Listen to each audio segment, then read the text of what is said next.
আমরা আসলে এই ভিকটিমের নানি, ওনার তথ্য মতে এ বাসায় এসে এই ভিকটিমের লাশটা উদ্ধার করি।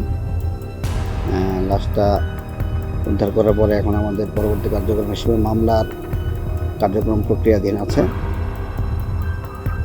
আর লাশটা পোস্টমর্টম হবে।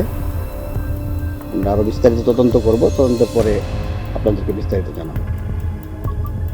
প্রায় 20 দিন, প্রায় 20 দিন করে লাশটা না, আটকের চেষ্টা চলছে। এর সাথে যারা জড়িত থাকবে তাদেরকে আটকের চেষ্টা চলছে।